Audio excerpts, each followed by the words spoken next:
If you feel like social anxiety is holding you back from the life you want, you're not alone. There are so many people who are struggling with the same thing. So today we're going to cover the 6 ways that social anxiety keeps you stuck and what you can do to break free from that cycle. I'm so excited to be here with you. My name is Kimberly Quinlan. I am the host of Your Anxiety Toolkit, and I'm so excited to talk to you about this today. So let's go. Now, if you have experienced social anxiety, you know the dread of anticipating the upcoming social events, the dinner parties, the events for your partner, the church services, the interactions at the supermarket. You know how much anxiety those events can create, and you're not alone. And there's nothing wrong with you per se either. I don't want you to be beating yourself up because these things are hard. Social anxiety is rampant among people, particularly post-COVID. It has made it so much more difficult to have these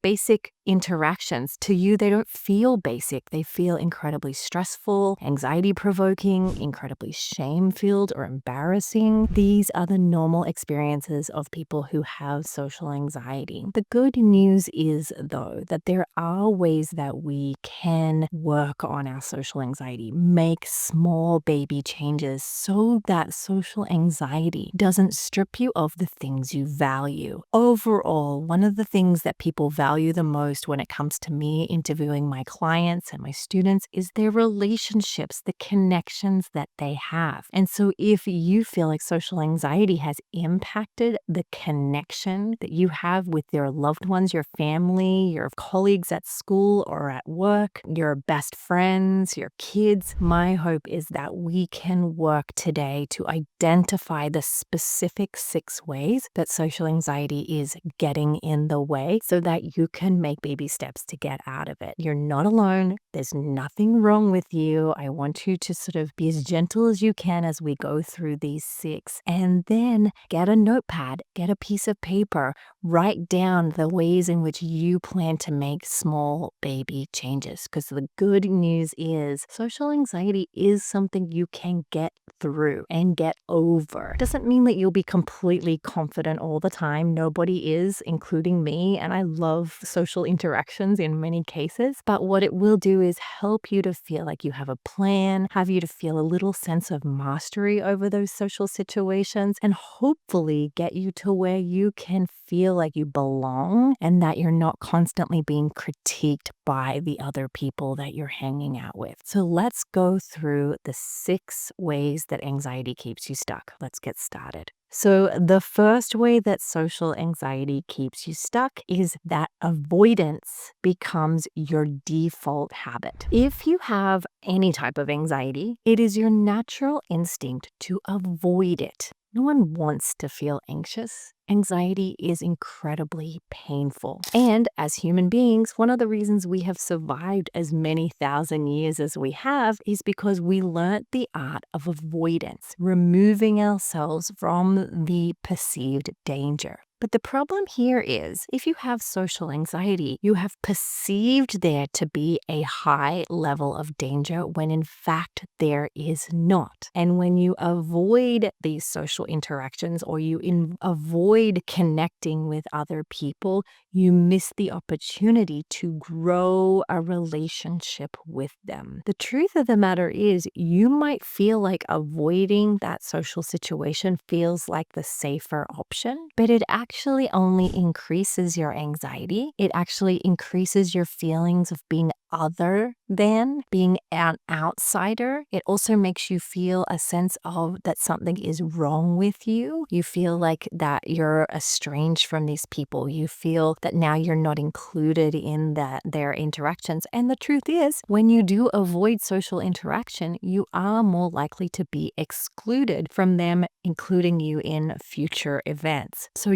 definitely we want to first look at avoidance. What specifically are you avoiding? Are you avoiding going to certain social events? Are you avoiding sharing and talking at these events? Are you avoiding eye contact at these events? Are you avoiding starting conversations with new people? Are you only staying with your quote unquote safe people? Are you avoiding being your true authentic self? Are you kind of masking or being a people pleaser? Because if that is the case, you are going to leave these events or maybe even not even go to these events. And as I mentioned before, feeling more alone, less confident, less like you have mastery over them. And it reinforces your fears that you're not good enough, or that you're socially awkward, or that people don't like you, or that they're judging you. The more you avoid them, the more you will reinforce those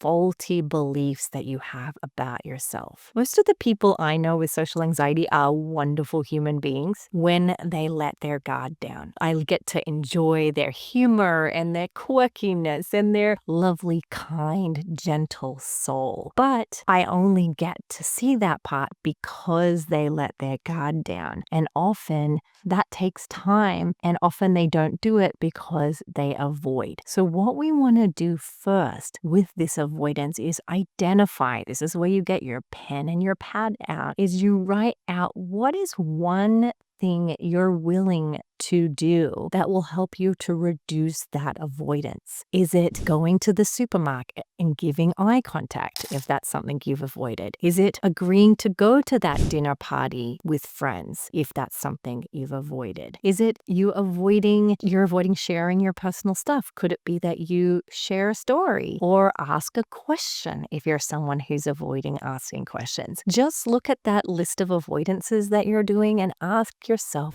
what is one thing I could practice facing in this next event? And what you can find here is, even though it's incredibly uncomfortable, even though you may trip up and make a mistake, you're on your way to reducing that avoidant behavior. What we can also see here is, as you do this, your success will often depend on one key component, and that is going to be self-compassion. Hear me out. If you agree to go to a party, but the whole time you're at the party, so you're reducing your avoidance, but the whole time you're there, you're criticizing yourself, you're chastising yourself, you're punishing yourself, you're berating yourself, the chance that you learn a skill or you learn that this is doable is very low. But if you go to this event and you don't engage in that avoidance and you practice kindness and compassion and celebration. So if you practice celebration, what you're probably going to find is you leave that event with this sense of,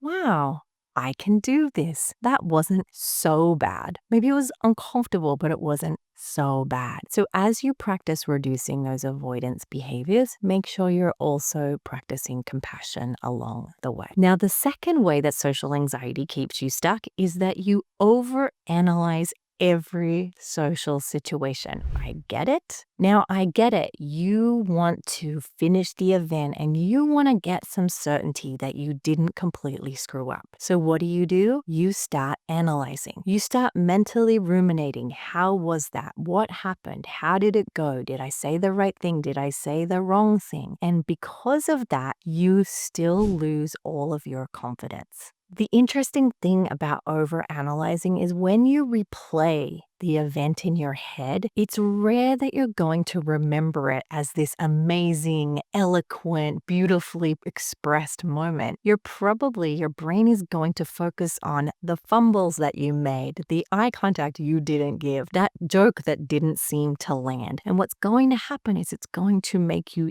doubt even more of your abilities. It's going to make you and convince you that you shouldn't have done this, that you should have stayed home, and that you should revert back to those avoidant behaviors. But what I want you to do instead, after the event has happened, after the social interaction, I want you to practice your mindfulness skills. Now, mindfulness is the practice of being present in the here and the now, without judging and without wishing that it was any other way, without resistance. And what this will allow you to do is, after the event is over, your only agenda is to focus on the here and the now. Not what happened, not what was said, not the good and the bad, but on the here and the now, and leave that in the past. Now, this is going to be a practice that you are going to have to practice over and over again. Chances are, because you probably have social anxiety if you're listening to this, you have become accustomed to overthinking, overanalyzing every little thing that you did in a very critical voice, which again creates so much suffering for you.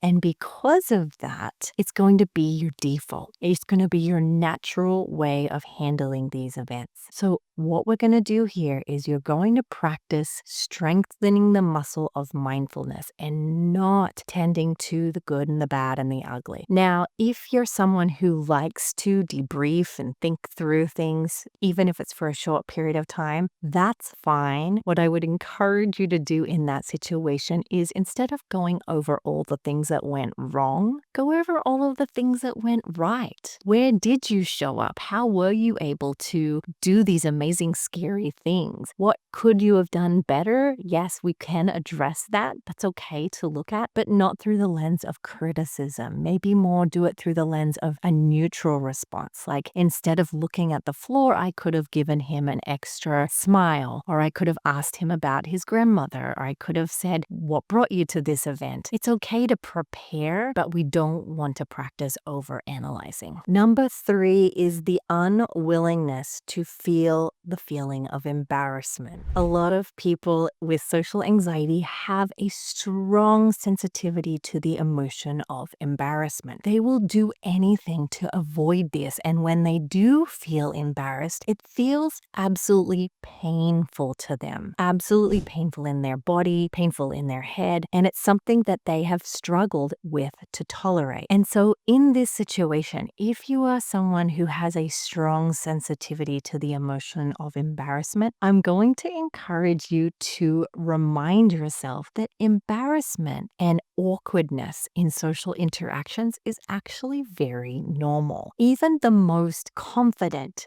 socially skilled people have moments where there is a pause of awkwardness, where embarrassment does show up. But when it does show up, they have a sense of acceptance of that being the norm. I have found that folks with social anxiety, when embarrassment does show up, that awkwardness does show up for them, not only do they have to tolerate the embarrassment, but then they also judge themselves and beat themselves up because there was a moment of awkwardness. Now, how might this sound in their head? For them, let's say they're talking with somebody at this event, and there's sort of the conversation fizzles out, and there's this awkward silence. And there's that moment where either nobody says anything or a new conversation starts. Often, for people who don't have this anxiety and this embarrassment sensitivity, they think, okay, this is a normal part of conversations. What can we do? Do we leave the conversation, or do I keep it going? Whereas the person with social anxiety will have the awkwardness and then go, you idiot, this is so awkward. They think you're awkward. They think you're embarrassing. They think that you're not good at conversations. And they take that awkward pause as a personal problem, as a default of theirs, of a fault, and something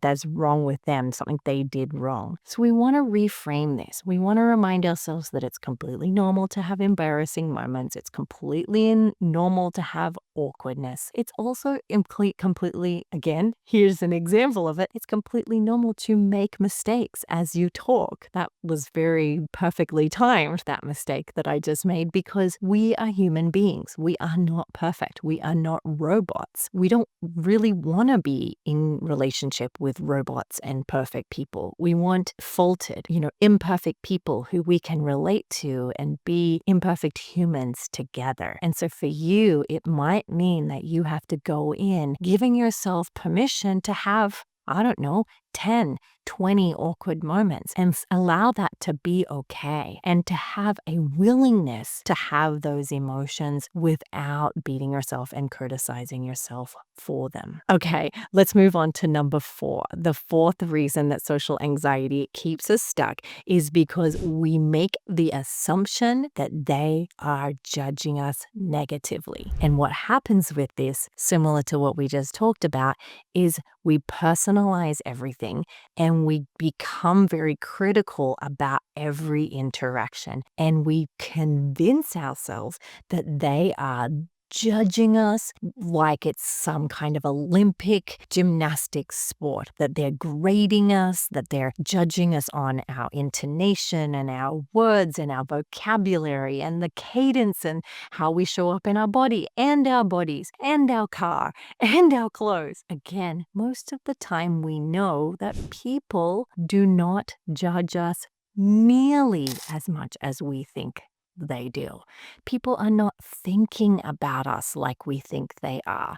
They don't care. They're thinking more about themselves, what they're going to eat for lunch, about what people think of them, what big project they have at work, how their grandmother is going. They're not judging us like we think that they are. I always try to remind myself, they don't think I'm that special. And that's really helpful for me to think about is I'm not special. They're not thinking about me as if I'm this special person. And if they happen to be judging me in that way, that is more of a reflection of them being highly critical and judgmental and less about me being an imperfect, bad, mistake of a human being. If there were to be a lot of judgments, that's often a reflection of them, not me. And so my job here is to get very clear on what my intentions are. I'm here for a reason. What's the reason I'm at this event? Is it connection? Is it networking? Is it a responsibility because you value that person and maybe it's their birthday? You want to identify specifically what is the goal? What is your why? What's the intention on being there? And then put your whole body and attention on fulfilling that value. If it is, let's say, to support your friend, then show up and support them. Don't put your attention on what people are thinking about you. Put your attention on supporting your friend. If your intention is to network, put your attention on networking, not on getting their approval, but doing the thing that you came there to do. That is the work of values-based actions instead of fear-based actions. Again, when I talk about these things, I'm not saying this is going to be easy. A lot of the time, this involves willingness to be uncomfortable, willingness to be disciplined in fulfilling the thing that you promised yourself you would do. And this is not easy. And so again, it does require that you're gentle, you're catching any criticisms, and you're doing your best to celebrate yourself for any steps you make in this direction. Now, the fifth reason people get stuck in social anxiety, this one's a little different, and we haven't talked a lot about this, but they struggle to set boundaries. And what I mean by this is because they're so afraid of being judged, because they're so afraid of being embarrassed, they go to the events, but they spend the entire event people pleasing and being a yes man, saying yes to things that they usually would not say yes to. And so we want to really catch this because, well, yes, you might be going to the event, you're completely self-abandoning who you are and your needs along the way. People with social anxiety who are often highly functioning in social settings, often people who are high functioning are able to go to these events, but they people please, they usually feel an immense degree of resent and they feel exhausted and burnt out because all they've done is fake it and pretend and not be authentic. And so you want to practice if you can, and maybe you practice this later on in your process, is practice trying to be yourself, not being a people pleaser, not being a yes man to everything, and try to just be you. Sometimes with clients, when I go and do exposures with them, we might go across the street to the outside mall and I might have them say good morning, ask questions, interact with people, socialize with random strangers as a part of their treatment. And then once we've done that for a little while, I'll check in with them and I'll say, how are you feeling about how you show up? And they're like, oh my gosh, I'm exhausted. I feel like I have to be this happy person and I feel like I have to make them laugh. And I'll say, that sounds like a ton of pressure. Why don't you just slow down? Just a little bit and settle into yourself and just be you. Yes, you're doing this great work. Yes, you may want to rehearse some questions to ask and some things to say, and even have a joke as in your back pocket if that's helpful. But maybe your delivery of them doesn't need to be as intense. Maybe you can just slow down and relax and drop your shoulders and give yourself permission to just be you. You don't have to wow them. You don't have to, make them again. We're not here just to get their approval. We're here to actually just have you show up according to your values. Now, the last way that social anxiety keeps us stuck is it tells us that we are not good enough. It tells us that there is something wrong with us inherently, and this is a lie. Every disorder has its own set of lies, and social anxiety lies to you by telling you that you are less than and you are not. As I said before, some of my patients with social anxiety are some of the most beautiful human beings I have met on the planet. They are interesting and they are deep feelers. They are deep connectors. Often our anxiety attacks us in the thing we value the most. And for the folks with anxiety, they tend to be the ones who do want connection. They want to feel connected to people. They want to talk to people. But the anxiety keeps them stuck, and the anxiety tells them something is wrong with them. And I want you to remember that nothing is wrong with you. Yes, you have anxiety, but you are as equally as worthy as anybody else at that party, in that room, at that social event. And that this social anxiety doesn't even have to be something that stops you from making those connections. Now, I've had clients handle this a couple of different ways. I've had clients who've practiced a lot of self-compassion, a lot of self-affirmations, reminding themselves that I am a good person, I am worthy of love, I am worthy of connection, and that's been very beneficial to them. I've had other clients who have decided that in social settings, they'll go straight up to the person and say, listen, I have social anxiety.